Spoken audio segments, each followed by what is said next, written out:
Thank you for visiting our channel. Please like, share and subscribe for more exciting food videos. In part 1, we learned the basics of crafting authentic Italian pasta dough.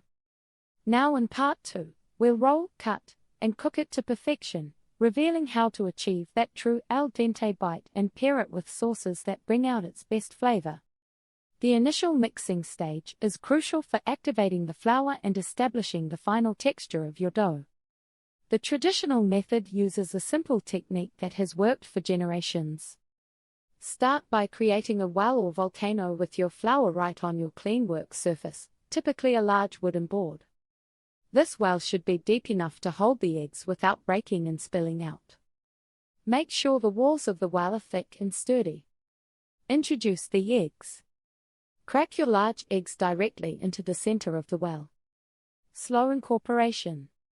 Use a fork to gently whisk the eggs, adding only small amounts of the surrounding flour at the edges of the well. You must be careful to keep the flour walls intact during this stage. As you continue to whisk and incorporate flour, the mixture in the center will thicken slowly, forming the mass. Once the mixture is thick, almost like a batter, start incorporating the remaining flour. Use a bench scraper or switch to your hands to mix. The goal is to move from the outside flour into the gooey center, the shaggy stage. The mixture will quickly turn into a sticky, messy, shaggy mass. This is exactly what you want. It defines the point where all the wet ingredients have been absorbed by the dry flour. Gather and clean. Scrape down the surface thoroughly so no loose sticky bits remain. Use your hands to compress this shaggy mass into a single, cohesive lump. At this point, the dough will feel rough and somewhat dry in places, but do not add extra water. This dough is ready for the next critical step, kneading. The hand work, kneading and resting your homemade pasta dough. You have successfully brought your flour and eggs together into a shaggy mass. This is where the physical work begins. Kneading is not just mixing, it is the process that develops gluten structure in the dough. Without proper kneading, your pasta will be weak, tearing during rolling and becoming mushy when cooked. This step requires consistent effort, but the smooth, elastic result is well worth the time.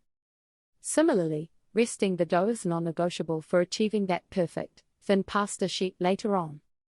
Kneading like nonna, building strength in your pasta dough. The process of kneading transforms the rough dough into a smooth, elastic ball. Your goal is to align the protein strands in the flour, making the dough strong enough to roll thin without breaking. This takes time and consistent motion. Follow these simple steps for effective hand kneading. Start the push and fold. Flatten the dough slightly with the heel of your dominant hand.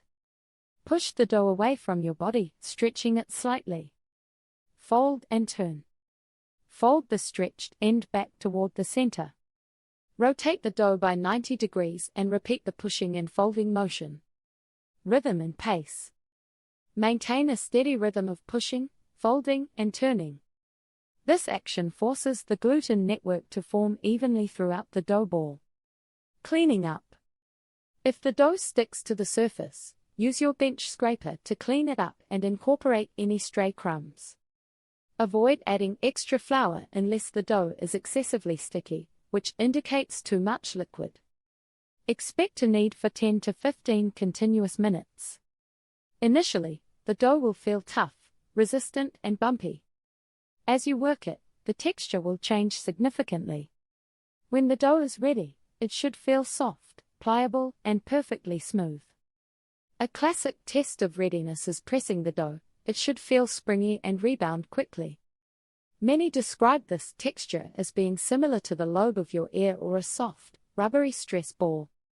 Patience pays off, while resting the dough makes rolling easier. Once your pasta dough is smooth and elastic, you might be tempted to start rolling immediately. However, skipping the rest period is a common mistake that leads to frustration. The rest is absolutely essential for a relaxed, workable dough. During the strenuous kneading process, the gluten strands become tight and coiled. If you try to roll it out now, the dough will fight you, it will continually shrink back after every pass through the machine. The rest period allows time for a key molecular change to occur, gluten relaxation. What happens when the dough rests? Relaxation. The elastic gluten network that was stretched and tightened during kneading starts to relax and lengthen. This makes the dough incredibly pliable. Hydration equilibrium. The moisture from the eggs, which may not have been evenly distributed, has time to fully hydrate every starch particle in the flour. This ensures a consistent, smooth texture across the entire dough mass. Resting time is generally a minimum of 30 minutes at room temperature. For very large batches, or if you prefer a deeper gluten relaxation, resting for up to an hour is beneficial. Form a ball. Shape the smooth dough into a tight ball. Wrap tightly. Use plastic wrap to wrap the dough ball completely and tightly. You must seal it well to prevent any air exposure, which causes the dough surface to dry out and form an unusable crust.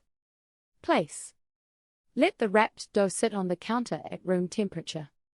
Do not refrigerate it unless you plan to use it the following day. If refrigerating, let the dough warm up for 30 minutes before you attempt to roll it.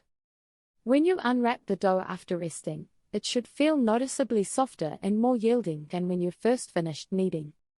This relaxed texture means the dough is now ready for the rolling and shaping process. Thank you for watching. Please remember to like, share and subscribe.